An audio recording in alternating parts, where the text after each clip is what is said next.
हमको वोट किसी भी स्थिति में करना चाहिए, यही मैं जनता से अपील करूंगा। महाराष्ट्र की जनता उनको मुंह तोड़ जवाब देगी।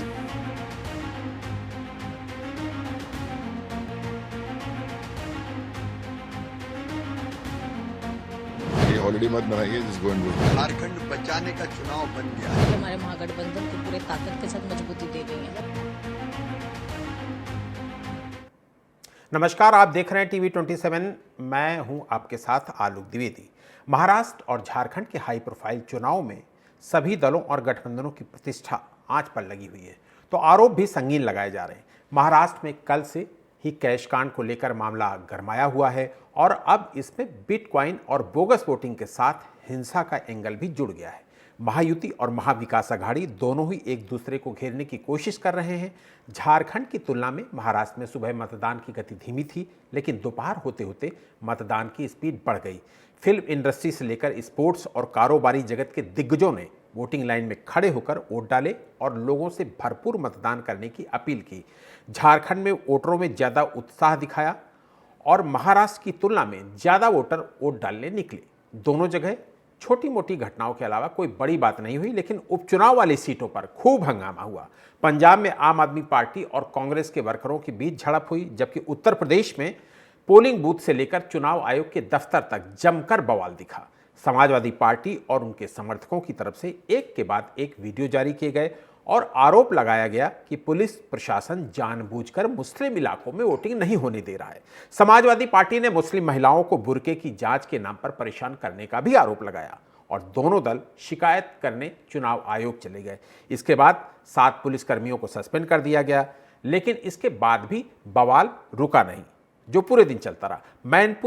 मैनपुरी, करहल, सीसामऊ, कुंदरकी और मीरापुर जैसी सीटों पर बीजेपी और समाजवादी पार्टी के अलावा पार्टियों के कार्यकर्ता उनकी पुलिस से भी भिड़ंत होती रही और मैनपुरी में एक दलित युवती की हत्या भी हो गई। बीजेपी का आरोप है कि ये हत्या समाजवादी पार्टी के लोगों ने की है, क्योंकि वो युवती बीजेपी को वोट देना चाहती थी। तो समाजवादी पार्टी का आरोप है कि प्रशासन और बीजेपी कार्यकर्ता मिलकर हर जगह उत्पात मचा रहे हैं। आज के पूरे दिन के घटनाक्रम पर बातचीत करने के लिए हमारे साथ खास मेहमानों का पैनल होगा। हम लोग महाराष्ट्र और झारखंड चुनाव पर तो चर्चा करेंगे ही, साथ ही बाई इलेक्शंस पर भी चर्चा करेंगे और ख़ास तौर पर उत्तर प्रदेश के जो बाई इलेक्शन रहे, चूँकि आज उत्तर प्रदेश के बाई इलेक्शन जो 9 विधानसभा सीटों पर जो उपचुनाव हो रहे हैं, उसको लेकर भी पूरे दिन गहमा गहमी की स्थिति देखने को मिली।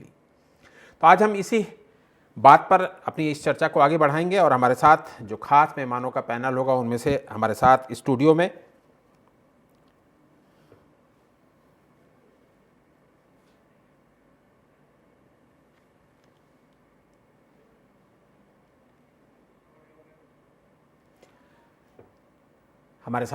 विश्वेंद्र जी हमारे साथ लगातार मौजूद रहेंगे और इसके अलावा बाहर से भी हमारे साथ कुछ मेहमान जुड़ते रहेंगे। झारखंड और महाराष्ट्र के चुनाव के साथ साथ बाई इलेक्शंस पर भी हम चर्चा करेंगे और सबसे पहले तो मैं बाई इलेक्शंस पर ही चर्चा कर लेता हूं। विश्वेंद्र जी की उत्तर प्रदेश की राजनीति को समझते हैं, जानते हैं, इसलिए सबसे पहला सवाल इनको उत्तर प्रदेश से रिलेटेड ही हम देंगे। विश्वेंद्र जी, 2022 में जब चुनाव हुए थे तो इन 9 सीटों में 4 सीटों पर समाजवादी पार्टी जीती थी, एक सीट पर आरएलडी जीती थी जो मीरापुर की सीट है। इसके अलावा मंझवा सीट पर निषाद पार्टी और बाकी सीटों पर बीजेपी, यानी कि 3 बीजेपी, एक निषाद पार्टी और एक आरएलडी। अब आज की परिस्थिति के हिसाब से 5 बीजेपी और उसके गठबंधन के साथ सीटें हैं, यानी कि 5 सीटें बीजेपी की हैं और 4 सीटें समाजवादी पार्टी की। तो क्या 2022 का ही इतिहास दोहराने जा रहे हैं या समाजवादी पार्टी के नंबर्स कुछ कम होंगे? क्योंकि बाई इलेक्शंस में हम लोग देखते हैं कि हमेशा सरकार को फायदा मिलता है, तो क्या सवाल वही बड़ा है कि समाजवादी पार्टी अपने जो 4 नंबर हैं वो बनाकर रख पाएगी? देखो, स्थिति जो इस समय की है, चूँकि आप जानते हैं कि उपचुनाव जो होता है, उपचुनाव में सत्ता का माहौल होता है, सत्ता के पक्ष में ज़्यादा वोटर्स वोट डालता है, क्योंकि उन्हें लगता है कि सत्ता चल रही है, इसका लाभ हमें मिल सकता है। प्रत्यक्ष या प्रत्यक्ष रूप से, और वो उसके साथ चलना चाहता है सत्ता के साथ में, तो कुछ परसेंटेज मजबूती मिलती है। लेकिन चूंकि 2024 के लोकसभा चुनाव में समाजवादी पार्टी को जो बहुत अच्छी बढ़त मिली, अच्छी सीट मिली, 37 सीट तक पहुंची समाजवादी पार्टी, तो उससे जोश में है उसका वोटर भी और कार्यकर्ता भी, समाजवादी पार्टी के नेतृत्व भी, तो जिससे मजबूती समाजवादी पार्टी की तरफ बढ़ रही है, उसकी कार्यकर्ता, उसका वोटर्स निकल के आ रहा है, मजबूत स्थिति में है। लेकिन चूंकि सत्ता का माहौल है और उपचुनाव है, आप जानते ही हैं, ताकि उसकी स्थितियाँ, भारतीय जनता पार्टी मजबूत है और रहेगी भी। उसमें कई कारण भी उसके हैं, क्योंकि जो विकास का जो मॉडल है, विकास का जो विषय है, वो मजबूत स्थिति में है। विकास अच्छा किया ही है। योगी जी का जो शासन है, जो निडर निर्भय होकर जनता निकलती है सड़क पर, रात में चलती है, घरों पर बेफिक्र रहती है, तो उसका भी लाभ जनता एक मैसेज चुनाव में देती है, उसके बदला देती है। वो जो शासन होता है उसको दूसरे रूप में देती, वोट के रूप में, तो उसका लाभ उसको भारतीय जनता पार्टी को मिलेगा। और विकास की जो सड़कें बनी हैं, दूसरे बहुत सारे विकास कार्य हुए हैं, हॉस्पिटल्स बने हैं, तो उनका भी लाभ भारतीय जनता पार्टी को मिलेगा। उसकी वजह से उपचुनाव में भारतीय जनता पार्टी मजबूत स्थिति में रहेगी। विश्वेंद्र जी, कुंदरकी मुरादाबाद, कुंदरकी यानी कि मुरादाबाद की जो सीट है, चूंकि वहाँ पर बहुत महत्वपूर्ण सीट इसलिए भी है कि समाजवादी पार्टी की ये सीट है और वहाँ पर 1993 के अलावा कभी भी बीजेपी नहीं जीती।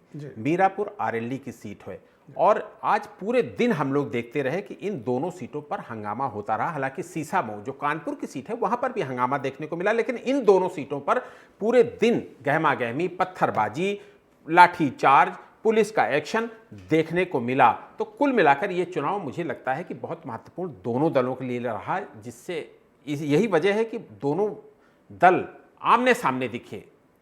हाँ, बिल्कुल सही कहा आपने।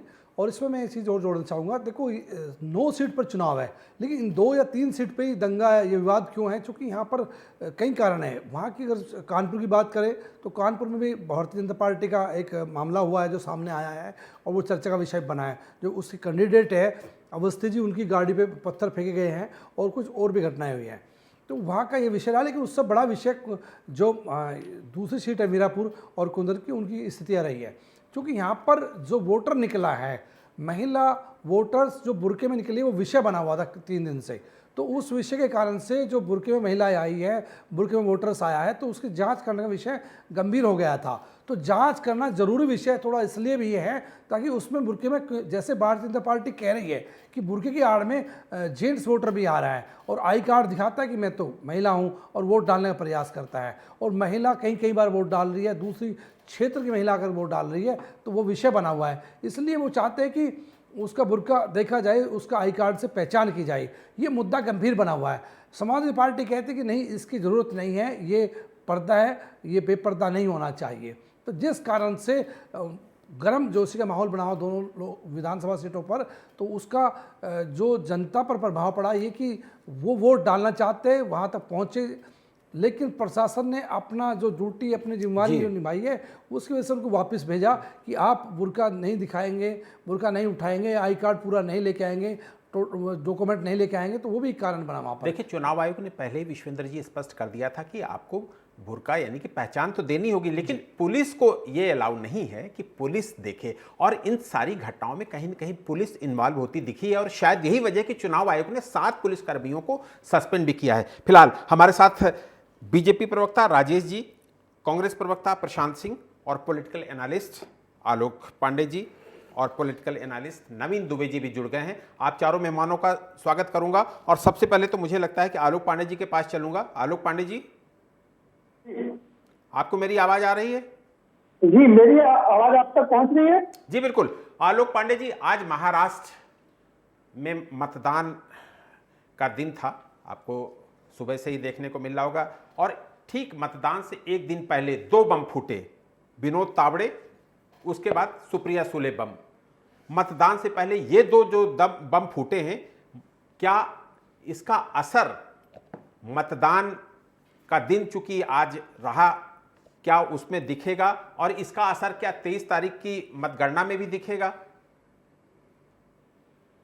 आलोक जी, जैसे मैं अगर सोचता हूँ कि मैं अगर महाराष्ट्र का मतदाता हूँ तो मैं क्या इससे प्रभावित होऊंगा? तो मुझे लगता है कि नहीं होगा। हम सब जानते हैं राजनीति में पैसा चलता है, राजनीति में ऐसे ऑडियो आते रहते हैं, लेकिन फिर भी एक छोटा वर्ग है जो अंतिम दिन निर्णय करता कि हम किसके बाद, जिसे हम कहते हैं अपनी भाषा में फ्लक्चुएटिंग वोटर। बहुत सारे वोटर को डिसाइड हो जाते हैं कि हमें यहाँ जाना है, यहाँ जाना है, उनके मन में कोई फर्क नहीं आएगा। लेकिन वो लोग जो अंतिम समय पर निर्णय करते हैं कि जो जीत रहा है उसी को दे देंगे, शायद उसके मन में जो है कुछ आए कि यार इनको छोड़ो, ये लोग तो बहुत गंदे किसी दूसरे के हाथ चलते हैं। लेकिन प्रश्न ये है कि दोनों तरफ से थोड़ा थोड़ा प्रश्न उठे हैं, एक तरफ से नोटों का, एक तरफ से ऑडियो का, और ऑडियो में भी 15-16 घंटे सुप्रीम कोर्ट ने डिनाई नहीं किया, और दूसरे कांग्रेस के नेता तो अभी तक साथ मेरी जानकारी में बहुत लंबे देर तक उन्होंने डिनाई नहीं किया कि मेरी आवाज नहीं है। तो इसलिए अब महाराष्ट्र की जनता को यह तय करना है कि ऑडियो वाले के साथ जाए या जो सॉरी पैसे वाले हैं उनके साथ जाए। तो महाराष्ट्र की राजनीति और भारतीय राजनीति, देश की जनता मिनिमम इन चीजों के लिए तैयार है। तो मैं कोई बहुत बड़ा मेजर परिवर्तन महाराष्ट्र के चुनाव पर आ जाएगा कल की घटना का, इससे मेरा अंदाजा है कि इतना बड़ा परिवर्तन नहीं आने वाला है महाराष्ट्र के। जी ठीक है। नवीन दुबे जी, झारखंड और महाराष्ट्र जिन दो राज्यों में चुनाव आज हुए हैं, आज मतदान खत्म हुआ है, उन दोनों राज्यों में हम लोगों ने देखा और आपने भी देखा होगा कि दोनों राज्यों में बटेंगे तो कटेंगे ये नारे गूंजते रहे। दोनों राज्यों में बाई इलेक्शन में भी गूंजते रहे, जहां जहां बाई इलेक्शन है, उत्तर प्रदेश के बाई इलेक्शन में तो खास तौर पर ये नारा गूंजता रहा, लेकिन इन दोनों राज्यों में लगातार ये नारे गूंजते रहे। क्या इन नारों का नफा नुकसान की दृष्टि से अगर आकलन करें तो आप क्या कहेंगे? चीजें आलोक जी बड़ी महत्वपूर्ण है। महाराष्ट्र का जो चुनाव है वहां जिस तरीके से ये नारा दिया गया, बटोगे तो कटोगे, एक हैं तो सेफ हैं, इन नारों का इम्पैक्ट वहां की शहरी जनता पर बिल्कुल नहीं पड़ा। और इसकी परिणति ये है कि भारतीय जनता पार्टी से जुड़े हुए जो दल थे, भारतीय जनता पार्टी के अपने जो स्थानीय नेता थे, उन्होंने भी इस नारे का वहां विरोध किया। बोले ये सब यहाँ चलने वाला नहीं है महाराष्ट्र के अंदर। ये तो आप चाहे अजीत पवार के यहाँ से ले लें या पंकजा मुंडे का बयान ले लें, तो ऐसे तमाम नेताओं ने उसका खंडन किया, बोले ये सब चलने वाला नहीं है। दूसरी चीज क्या आती है, देखिए महाराष्ट्र एक डेवलप्ड स्टेट है और एक तरीके से अगर कहें तो देश की एक आर्थिक राजधानी है। मुंबई वहां पर है, आसपास डेवलपमेंट अच्छा है, नो डाउट। वहां पर आप डेवलपमेंट की बात करते, पूरे चुनाव हो गया, मैं तो ताज्जुब कर रहा हूं कि वह मराठवाड़ा हो या बाकी सोगर के एरिया है मराठवाड़ा, कहीं कोई चर्चा ही नहीं हुआ किसानों का, किसी तरीके से युवाओं का कोई चर्चा नहीं हुआ पूरे चुनाव में, कहीं महिलाओं का कोई चर्चा नहीं हुआ, केवल मांझी बहना के अलावा कोई चर्चा ही नहीं था। तो इस तरीके की चीजों को क्या है कि जब आप सत्ता पक्ष में होते हैं और आप अपनी उपलब्धियां जनता के बीच में लेके जाते हैं, तो जनता उसका मूल्यांकन करती है, उसके आधार पर वोट देती है। जनता ने किस बात का मूल्यांकन किया, बटोगे तो कटोगे का तो मूल्यांकन होना नहीं है। और दूसरी चीज, वहां के मेरे एक दो मित्र पत्रकार हैं, उनसे भी बात हुई तो सभी का ये कहना था, भाई प्रधानमंत्री मोदी जी 140 करोड़ की जनता के नेता हैं, पूरी देश को 140 करोड़ को वो अपना परिवार मानते हैं और उस परिवार का नेतृत्व प्रधानमंत्री मोदी जी करते हैं। अब नेतृत्व करता अगर ये कहेगा कि बटोगे तो कटोगे और एक है तो सेफ है, तो इसका मतलब उनको डाउट है कि उनके परिवार में उनका अनुशासन कमजोर है, वो संचालन नहीं कर पा रहे, ऐसी चीजें। तो इसका एक नेगेटिव इफेक्ट भी वहां देखने को मिल सकता है। नवीन जी, पीएम मोदी ने तो खुद ही कहा कि एक रहेंगे तो सेफ रहेंगे, तो वो उसका एक तरीके से अच्छा स्वरूप के रूप में उन्होंने भी पेश किया। राजेश जी, इन दोनों राज्यों में बटेंगे कटेंगे खूब नारा गूंजा, आप पर ध्रुवीकरण का आरोप भी लगा, लेकिन आप लोगों को लगता है कि इस नारे से आपके गठबंधन यानी कि जो एनडीए गठबंधन झारखंड में लड़ रहा है वो, या महाराष्ट्र में जो आपका महायुति गठबंधन है, उसको लाभ मिलेगा? आलोक जी, ये लोग तो मीडिया के माध्यम से बड़ा इनका जो है कि एक प्रकार से जो सोशल मीडिया है ना, उस पर लोग कंपेन चलाते हैं। हरियाणा में भी चला रहे थे और 2 महीने से माहौल बना रहे थे कि हम जीत रहे हैं, जलेबिया का ऑर्डर दे दिए और बाद में फिर वापस भी करना पड़ा। हाँ, अरे बटेंगे तो कटेंगे, ये इसमें क्या बुराई है? क्यों हम बटेंगे? हम तो एक रहेंगे और सेफ भी रहेंगे, और उसी में भी जनता जनार्दन का, देश का और विकास भी है और उत्थान भी है, तो हम क्यों बटेंगे? नहीं बटेंगे, एक बात है। दूसरी बात मैं ये कह रहा हूँ कि कांग्रेस तो भाई वो तो पहले ही मैदान छोड़ चुकी है ना। वो तो इसके पहले प्रियंका जी ने क्या कहा प्रियंका जी कहती थी मैं लड़की हूँ, लड़ सकती हूँ। उत्तर प्रदेश में लड़का भी नहीं दिखाई दे रहा है। ये नारे के बाद तो लड़की तो छोड़, लड़का भी नहीं दिखाई दे रहा है कोई लड़ने के लिए। पहले ही उनको साइकिल पर से उतार दिया गया है। तो उनका गठबंधन तो वैसे ही फ्लॉप हो चुका है, वो तो पहले ही हार मार करके सब बैठ चुके हैं। और अभी आपने देखा कि अभी करहल में क्या हुआ, अभी लेटेस्ट मैं बता रहा हूँ आपको, ये समाजवादी पार्टियों की जो गुंडागर्दी है कि अभी एक अपना दलित बच्ची का उन्होंने हत्या कर दिया। क्यों कर दिया? उसने कहा कि मैं भारतीय जनता पार्टी को वोट दे करके आ रही हूँ, इसलिए हत्या कर दिया। ये तो इनकी गुंडागर्दी। और इनके बकायदे उनके पिताजी और माँ का बयान भी मैं अभी आपको, आप चाहेंगे तो मैं अभी आपके चैनल पे सुना दूंगा कि उनका बयान है बकायदे। और हमारे साथ ही चैनल पे बैठे थे समाजवादी पार्टी के प्रवक्ता, वो क्लीन चिट दे रहे हैं, नहीं नहीं नहीं ऐसा कुछ नहीं हुआ। मतलब सीधे वो माँ उनकी, वो दलित बच्ची की माँ और जिसकी हत्या हुई है, उसके पिताजी मीडिया पे बयान भी दे रहे हैं कि भाई वो बीजेपी को वोट दे रही है इसलिए उसकी हत्या कर दी गई। तो ये तो चल रहा है समाज में। ऊपर से ठीक है राजेश भाई, हमारे ऊपर लगा रहे हैं। आपके पास आऊंगा। प्रशांत जी, बीजेपी ने मतदान से ठीक कुछ घंटे पहले बिटकॉइन लेन देन के मामले में आपके एक बड़े नेता को और आपके सहयोगी दल के एक बड़े नेता को घेर लिया। नाम भी उजागर हो ही गए, सुप्रिया सोले जी, नाना पटोले जी, दो बड़े नेता इसमें घेरा। उनके वीडियो क्लिप जारी किए गए, ऑडियो क्लिप जारी किए गए। कहीं ये चुनाव परिणाम प्रभावित करने वाला साबित तो नहीं होने वाला है? की चर्चा में इन्वाइट करने के लिए क्रमबद्ध तरीके से मैं जवाब दूंगा सभी सवालों का, थोड़ा समय दीजिएगा। तो बिटकॉइन का मामला है, वो क्या आज ही उनको ब्रह्म ज्ञान प्राप्त हुआ? ये तो केंद्रीय जांच एजेंसियों से पता करना पड़ेगा कि वो ब्रह्म ज्ञान उनको आज प्राप्त हुआ या पहले से उनको इनपुट है इस बारे में या नहीं। दूसरा, राष्ट्रीय जनरल सेक्रेटरी इनके विनोद तावड़े जी, जो महाराष्ट्र के आते हैं, बहुत बड़े नेता है, 9,30,000 रुपए कल उनके एक होटल के सामने बरामद हुए। और उसके वीडियो है कि बहुजन विकास अघाड़ी के कई कार्यकर्ता वहां पर उनको पैसा दिया जाता है, 2,500 रुपए से 50,000 रुपए तक का।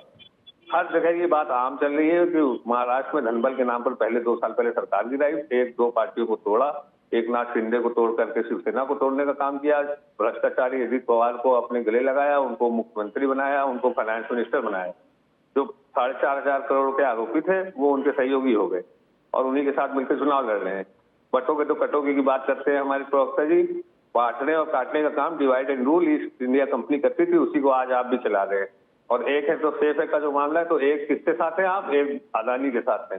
जब अदानी के साथ एक है तो झारखंड में जीतेंगे तो वहां आप जंगल जमीन बेचेंगे, और महाराष्ट्र में जीतेंगे तो वहां के सारे गन्ना और सारे शेतकारी संगठनों को बेचेंगे और धारावी को बेचेंगे। आप बात करें उत्तर प्रदेश चुनाव की 9 सीटों की, आप बात करें 7 अधिकारियों को क्यों तो पुलिस निर्वाचन आयोग ने 7 अधिकारियों पर कार्रवाई की उत्तर प्रदेश में। आप उत्तर प्रदेश की बात करें, वोटिंग की बात करें, वोटिंग नहीं हो पा रही है। आप चुनाव आयोग एक लिस्ट बनाने के लिए सरकार को निर्देशित करता है, जिसको वोटिंग लिस्ट बोलते हैं। वोटिंग लिस्ट में पहले ही पहचान हो जानी चाहिए थी हर असेंबली वाइज कि कौन मेल फीमेल, किस वर्ग, किस जात समुदाय से आता है। मतदान के अधिकार जो कि भारत का संविधान देता है और निर्वाचन आयोग कराता है, उसमें कहीं से कहीं तक ये नहीं है कि किस वर्ष को पहन के आप जाएंगे तब आपका मतदान स्वीकार किया जाएगा। खाली आपके पास एक वोटिंग आईडी होनी चाहिए अनिवार्य स्वरूप से, जिसके 9 एग्जाम्पल हैं।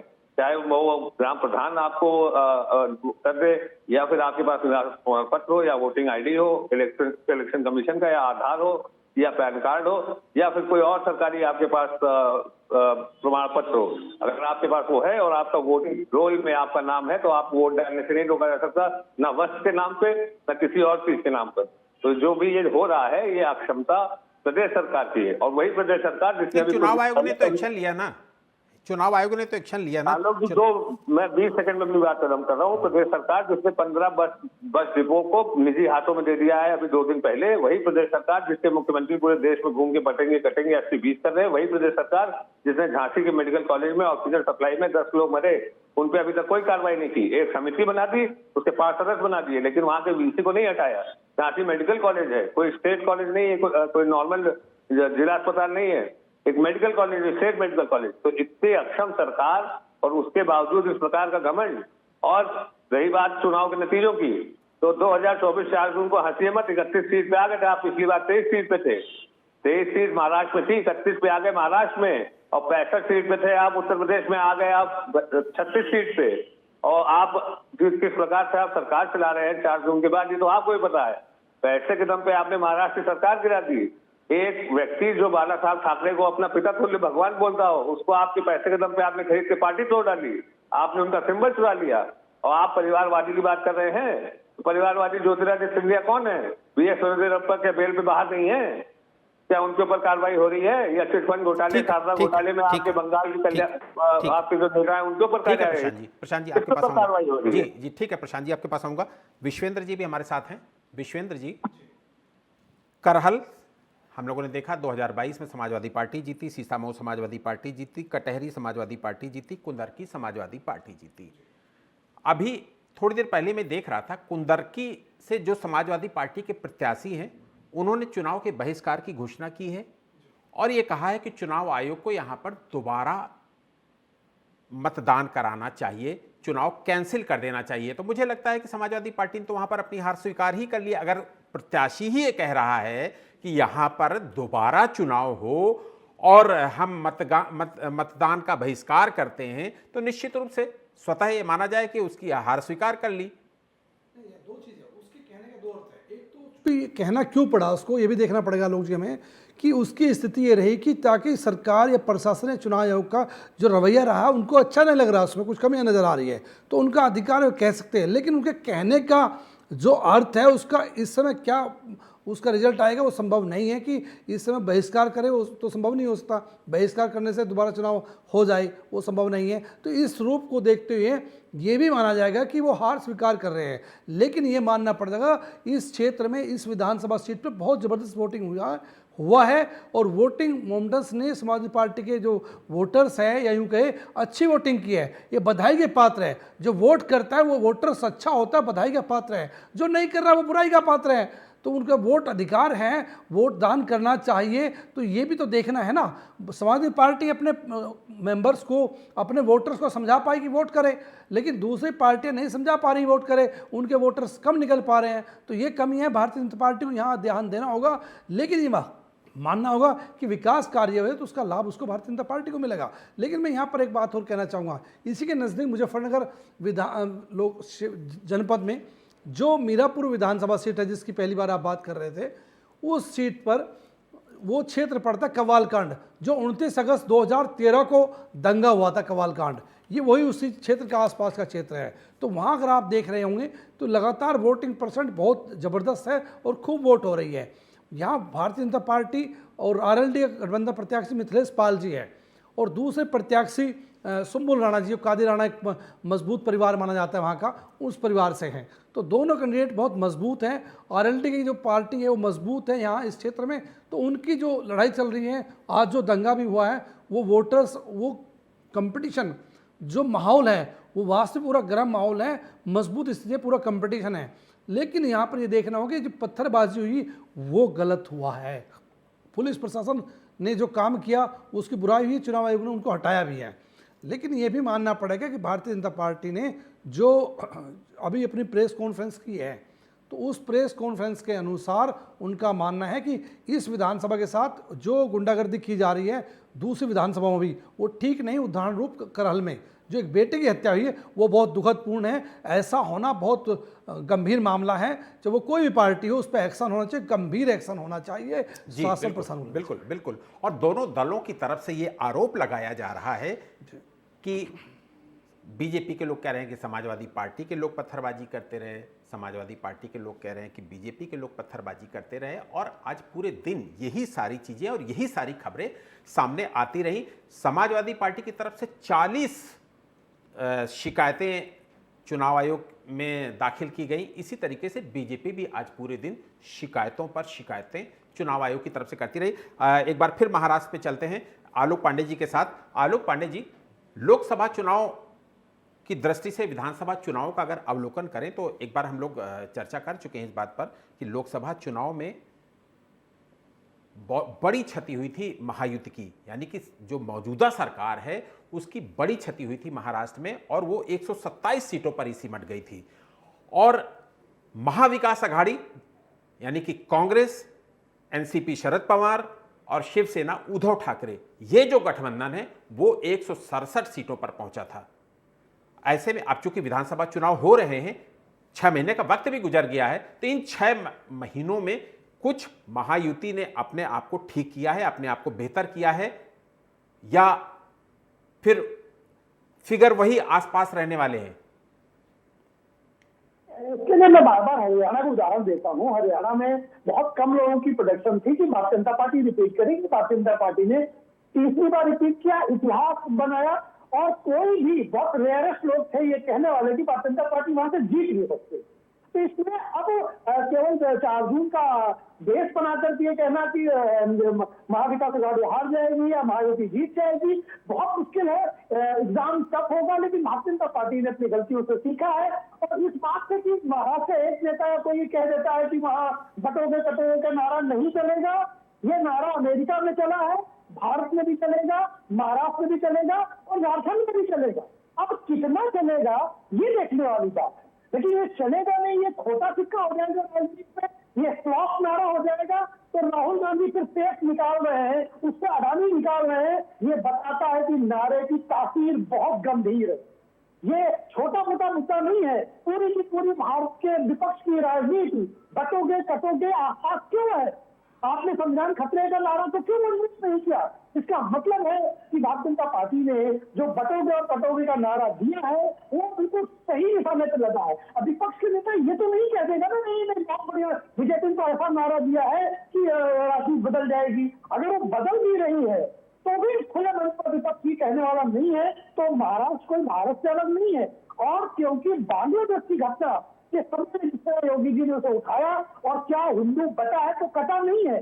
भारतीय जनता पार्टी अपने कारणों से ये नहीं कह रही, वो कह रही भारत के लोग बटेंगे तो कटेंगे, वाले मैटर है। लेकिन भारतीय जनता पार्टी ने कुछ संकोच छोड़ा है सेकुलरिज्म का और वो मान के चल रही है कि कम से कम हिंदू वोट को कंसोलिडेट करे, क्योंकि मुस्लिम मत उसे नहीं मिला है और बहुत कम मात्रा में मिलता है। ये बात अंदर खाने से बिल्कुल सिद्ध है कि भारतीय जनता पार्टी चाह रही है कि जात के आधार पर उनका वोटर न बचे, जबकि विपक्ष चाह रहा है कि देखिए पीडीए क्या है, पीडीए में विभाजनकारी है। पिछड़ा ये भारतीय समाज को नहीं बांट रहा है क्या? ये जो समाजवादी पार्टी कहती है कि भारतीय जनता पार्टी के बटोगे तो कटोगे के नारा बराबर है, ये पीडीए भी तो भारतीय समाज को बांटने के लिए है, ये कौन सा जोड़ने के लिए है? अगर पीडीए का मतलब सब कुछ है तो कहो भारतीय लोगों की बात विभाजन सही कर रहे हैं। ठीक है नवीन जी, महाराष्ट्र चुनाव को लेकर एक बार आपके पास आता हूं। महाराष्ट्र चुनाव घोषित होने से पहले सरकार ने, शिंदे सरकार ने जमकर सरकारी योजनाओं की घोषणा की। आपने भी देखा कि मदरसा टीचर्स का वेतन 3 गुना तक बढ़ा दिया गया।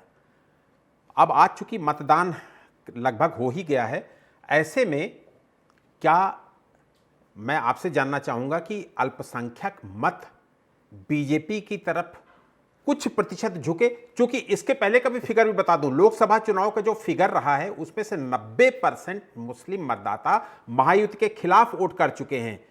और यही वजह रही कि इस बार मदरसा टीचर्स का वेतन वृद्धि किया गया, कुछ और भी योजनाएं, लोक लुभावनी योजनाएं दी गई। उन लोक लुभावनी योजनाओं का असर आज के इस मतदान में देखने को मिला क्या? मुझे लगता है आलोक जी कि मुस्लिम मतदाता का कोई झुकाव भारतीय जनता पार्टी की तरफ जाएगा। हाँ, हो सकता है कुछ 1-2 सीटों पर एकनाथ शिंदे की शिवसेना को उसका लाभ मिल जाए, लेकिन भारतीय जनता पार्टी की अगर हम बात करें तो बीजेपी को उसका कहीं लाभ मिलता नहीं दिखाई दे रहा है, पहली चीज।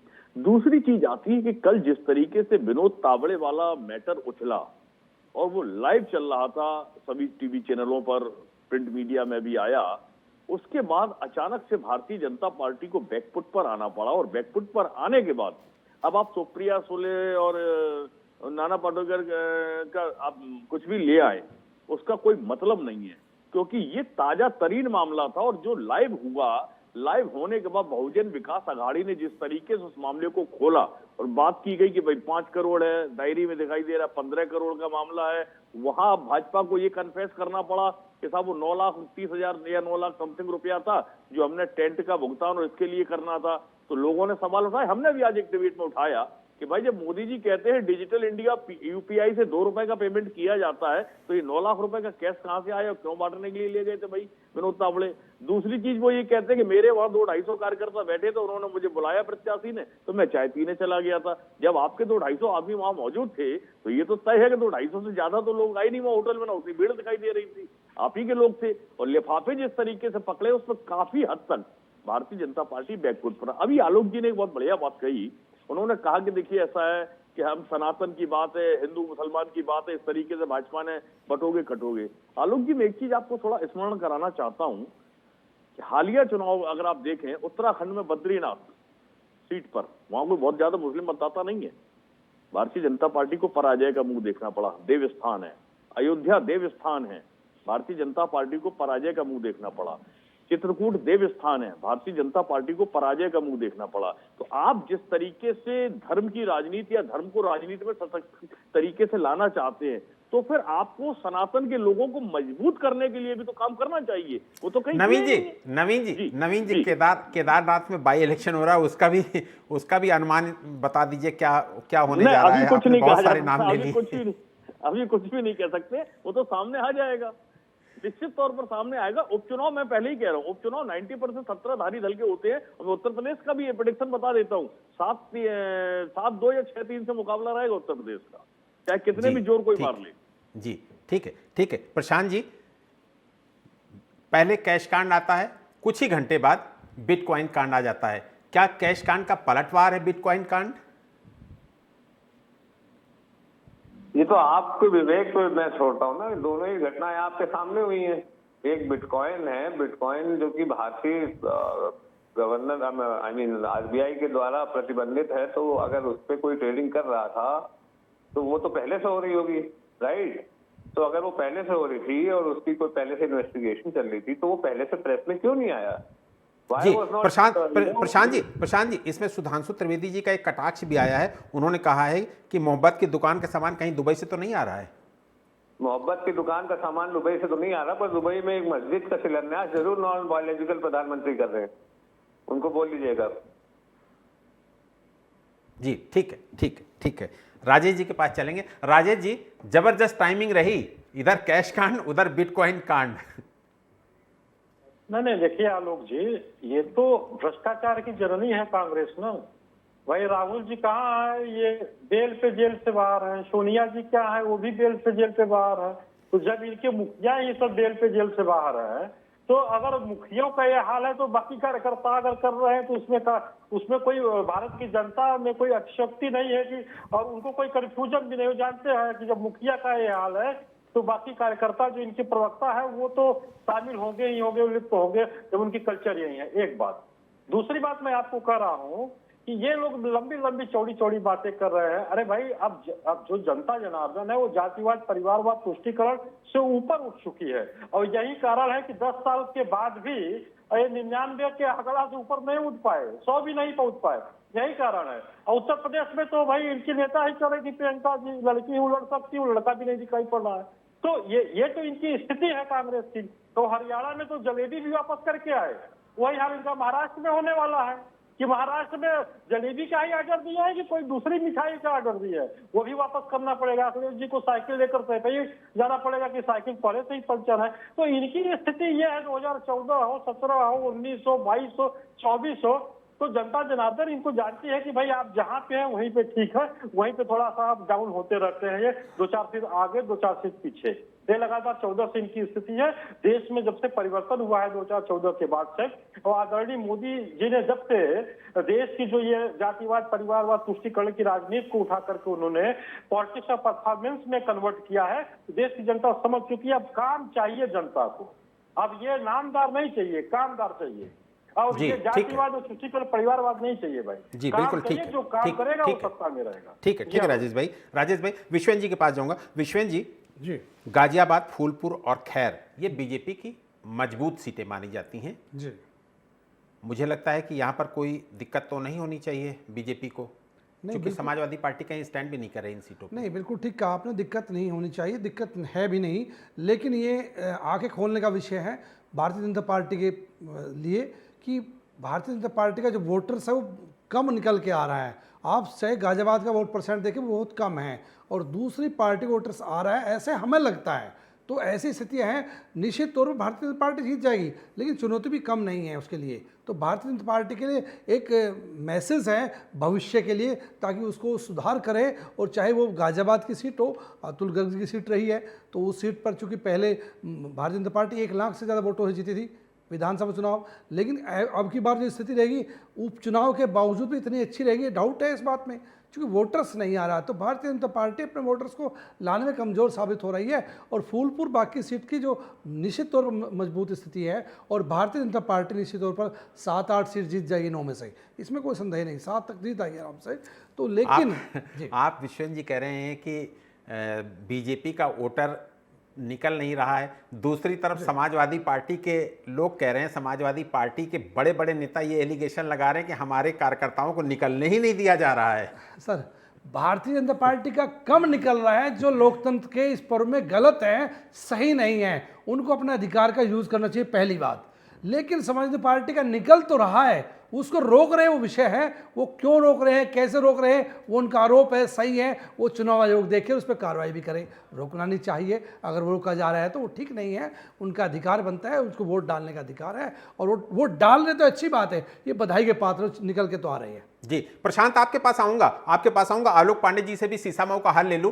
सीसामऊ में क्या स्थितियां हैं, क्योंकि सीसामऊ भी आज पूरे दिन चर्चा में रहा, पूरे दिन वहां पर झगड़े बवाल होते रहे, और वहां पर बीजेपी के जो प्रत्याशी हैं सुरेश अवस्थी, उनके ऊपर पत्थरबाजी भी हुई।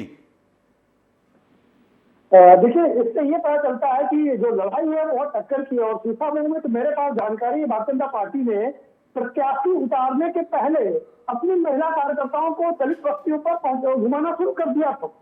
भारतीय जनता पार्टी ने जितनी विधानसभा के चुनाव हो उनमें सबसे ज्यादा अगर कहीं ताकत लगाई है मेरी अपनी जानकारी में, वो सीसामऊ में, क्योंकि 43% मुस्लिम है लेकिन 57% हिंदू है। तो अगर भारतीय जनता पार्टी बटों के और कटोगे का उपयोग कर पाती है राजनीतिक रूप से, तो सीसामऊ का एक ज्वलंत उदाहरण बनेगा और वो पूरे संपूर्ण भारत में उसका संदेश जाएगा। तो सीतामऊ की घटना बहुत इंपॉर्टेंट है।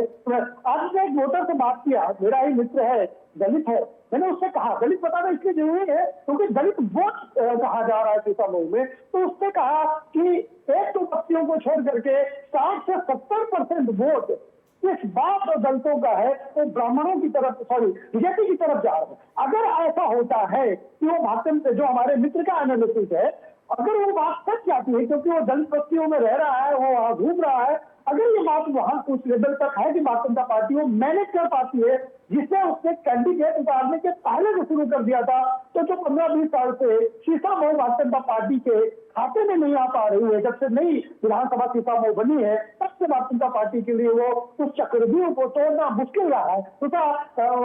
इरफान सोलंकी जेल में रहे मैक्सिमम समय तक, तो उस तरह का जो कनेक्ट था, जो दलितों के साथ वो बनाकर रखते थे, मुस्लिम दलित जो गठजोड़ था इरफान सोलंकी का, वो इस बार कमजोर हुआ। तो भारतीय जनता पार्टी सीतामऊ में मतलब इस बार घरों घरों जाकर ये कह रहे हैं लोग जी इज्जत बचाने, तो बहुत इमोशनल, बहुत रणनीतिक तौर पर सीतामऊ पर भारतीय जनता पार्टी काम कर रही है। और मुझे लगता है कि भारतीय जनता पार्टी का जो सीतामऊ में सूखा है वो सूखा खत्म होने जा रहा है, और इसका फ्रस्ट्रेशन हमें भारतीय जनता पार्टी के कैंडिडेट के ऊपर। आलोक जी, वक्त कम है इसलिए थोड़े संक्षिप्त में ही जवाब चाहूंगा। प्रशांत जी, झारखंड की भी बात कर लेते हैं हम लोग। झारखंड में आप कुछ कहना चाह रहे हैं तो कह दीजिए, 10 सेकंड में खत्म कर लीजिए अपनी बात। झारखंड पर भी एक सवाल करना है आपसे, मैं कर लूं झारखंड पर सवाल? मेरा कुछ टिप्पणी है बस। जी बिल्कुल, संक्षिप्त में, कम समय कम है इसलिए जल्दी जी।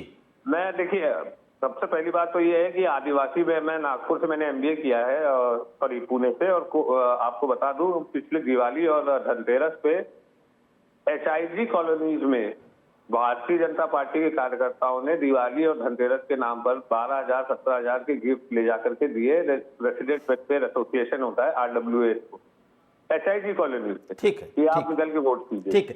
ठीक है। अब हम लोग झारखंड पर भी बात कर लेते हैं। झारखंड का सुन लीजिए, झारखंड में स्थिति ये है कि झारखंड का जो आदिवासी है, जो इन्होंने हरियाणा में किया जाट वर्सेस वेस्ट, वही कार्यक्रम इन्होंने झारखंड में भी प्रयास किया है।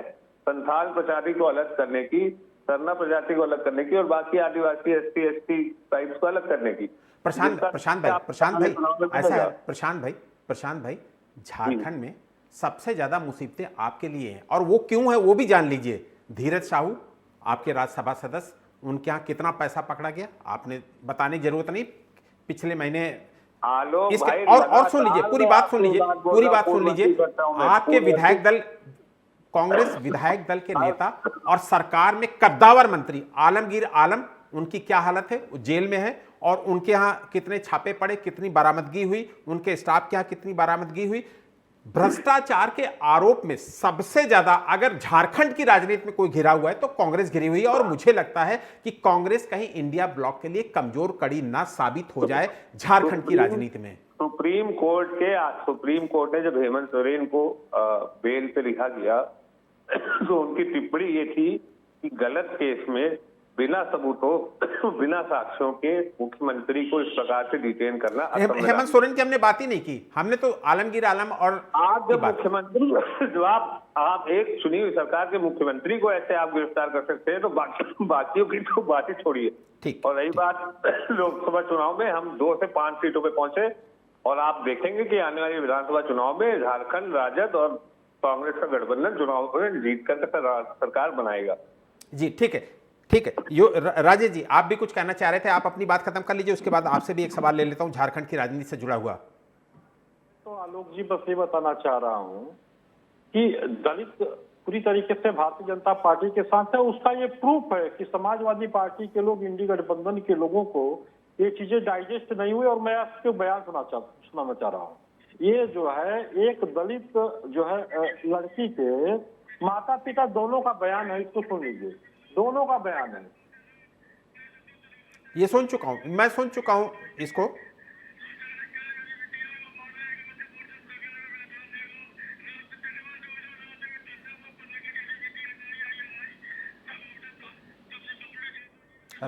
राजेश जी मैं सुन चुका हूं, आप अपनी बात खत्म कर लीजिए, मैं जान चुका, और यहां पर बैठे हुए सारे पैनलिस्ट देख चुके होंगे, सुन चुके होंगे इसको। नहीं, वो जो हमारी दलित बेटी थी ना, उसके पिताजी का ये बयान है और माताजी का भी बयान है। वो कह रही है कि वहां पे समाजवादी पार्टी के नेता गए और बोले कि किसको वोट दिया है, तो हमारी बिटिया ने कहा कि हमने कमल के फूल पे वोट दिया, तो उसकी हत्या कर दी है। ठीक है, ये तो स्थिति है इंडिया गठबंधन की। ठीक है राजेश जी। प्रशांत जी आपके पास आऊंगा। प्रशांत जी आप 10 सेकंड में अपनी बात खत्म कर दीजिएगा।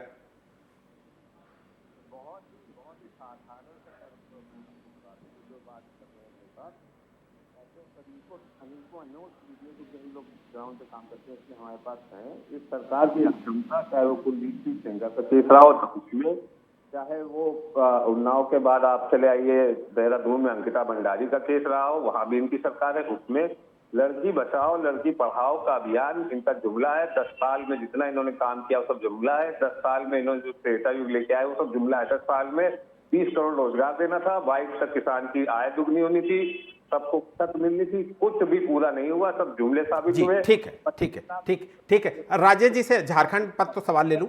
राजेश जी झारखंड में अंतिम चरण का मतदान भी आज हो गया। प्रशांत जी अब राजेश जी के पास चलेंगे। राजेश जी झारखंड पर भी चर्चा कर लेते हैं, आपसे झारखंड को लेकर कोई चर्चा नहीं हुई है। राजेश जी झारखंड में आज अंतिम चरण का भी मतदान हो गया। चुनाव से पहले आप लोगों ने जेएमएम को तोड़ दिया, चंपाई सोरेन को अपने पाले में ले आए, बांग्लादेशी घुसपैठ और डेमोग्राफी के मुद्दे को आपने खूब उछाला, यूसीसी के मुद्दे को आपने खूब उछाला, खूब ध्रुवीकरण करने की कोशिश की। अब ये माना जाए कि इस बार हेमंत सोरेन को आप शिकस्त दे पाएंगे? देखिए झारखंड में हम पूर्ण बहुमत से सरकार बनाने जा रहे हैं आलोक जी, इसमें कोई ये लाग लपेट की बात मैं नहीं कर रहा हूँ। और रिजल्ट आएगा 23 तारीख को, आप देख लीजिएगा।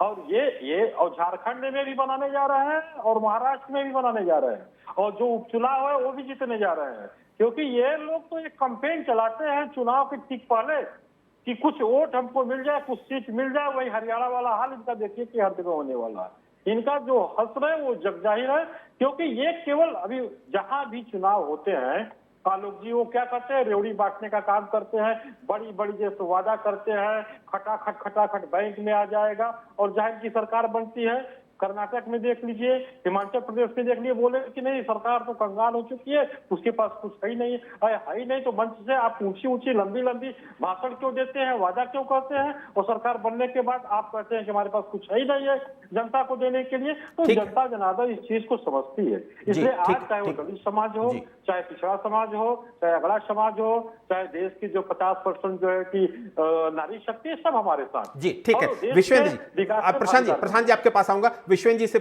जी से एक सवाल कर लूं, बहुत देर से इनसे सवाल नहीं ले पाया हूं।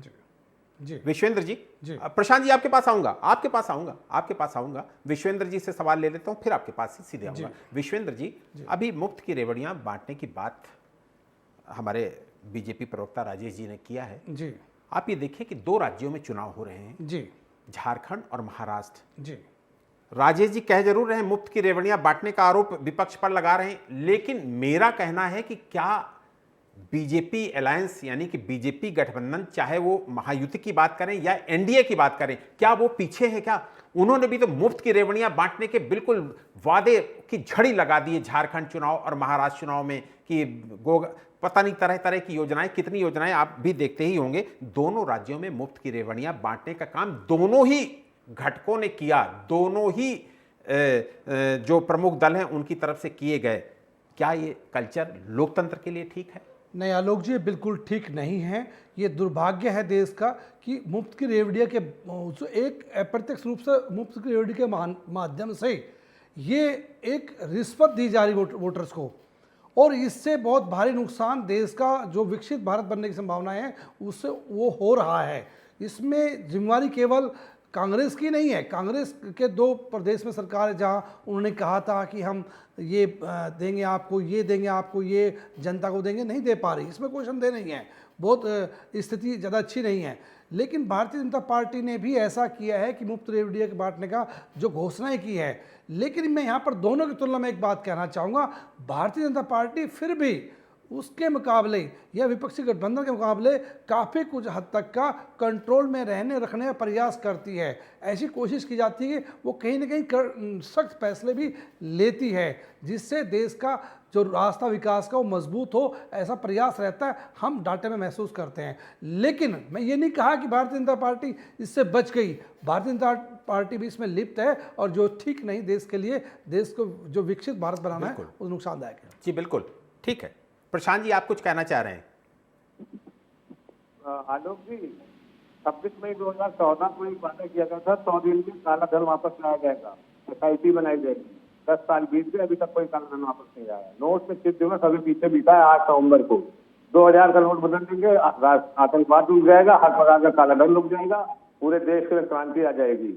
जी 8 साल बीत गए, क्रांति कितनी आई आप जानते हैं। ठीक है। 500 रुपए का सिलेंडर देने का वादा हर राज्य में किया जा रहा है। 28 में से 18 राज्यों में सरकार इनकी है। जीएसटी के तहत पेट्रोल और डीजल को क्यों नहीं लाया जाएगा? जीएसटी काउंसिल में क्यों नहीं निर्मला सीतारमण इसको उठा करके पास करा करके जीएसटी के तहत लाके पेट्रोल डीजल के दाम आधे कर रही? बाबा रामदेव एक समय पे 2014 में बताया था कि 36 रुपए का तेल मिलेगा। 12 साल हो गए। तो ये मुझे बताने ठीक है प्रशांत जी, आपके पास आऊंगा। प्रशांत जी, नवीन दुबे जी, आपसे झारखंड को लेकर सवाल नहीं किया, इसलिए एक सवाल आपसे भी बनता है। नवीन दुबे जी आप फ्रेम में आ जाइए। आलोक पांडे जी के पास चलते हैं। नवीन दुबे जी, आपको मेरी आवाज आ रही ना? हाँ आवाज आ रही है। ठीक है। झारखंड को लेकर आपसे बातचीत नहीं हो पाई, इसलिए झारखंड को लेकर भी एक सवाल आप लोगों से ले लिया जाए। झारखंड में हर 5 साल में सत्ता परिवर्तन का इतिहास रहा है।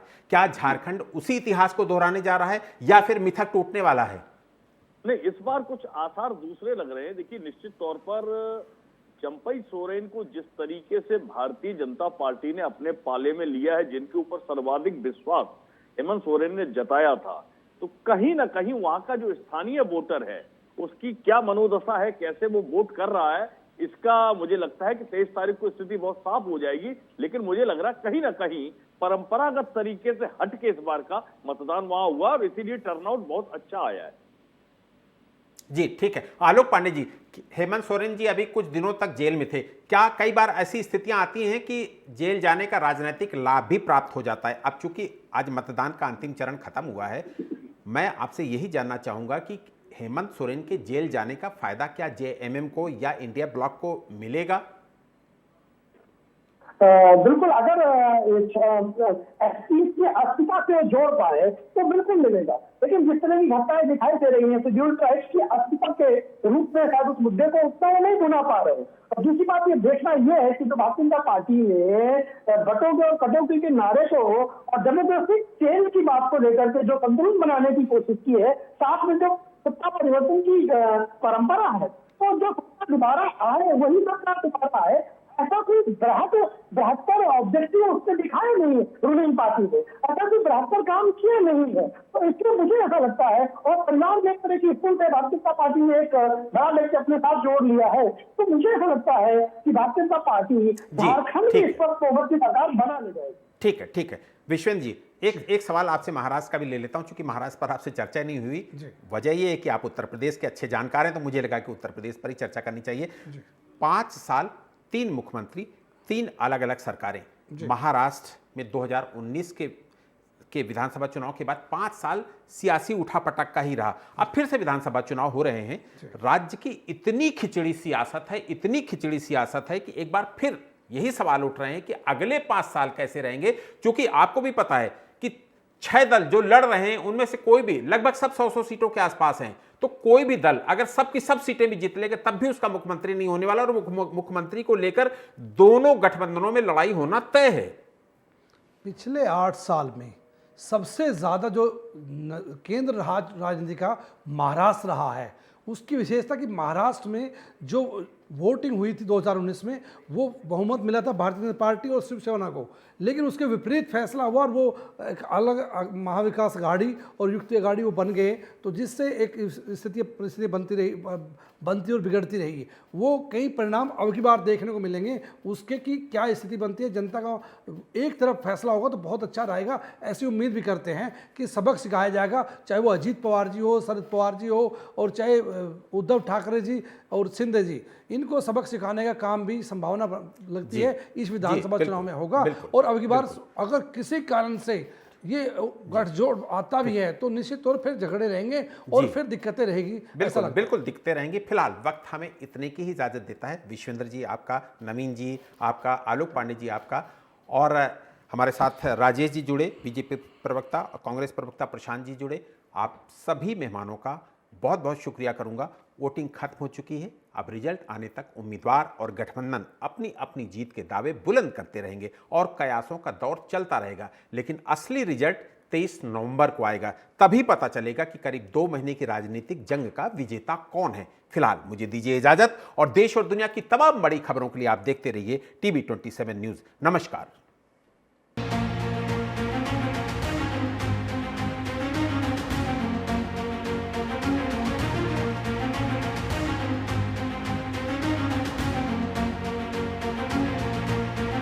हमको वोट किसी भी स्थिति में करना चाहिए, यही मैं जनता से अपील करूंगा। महाराष्ट्र की जनता उनको मुंह तोड़ जवाब देगी।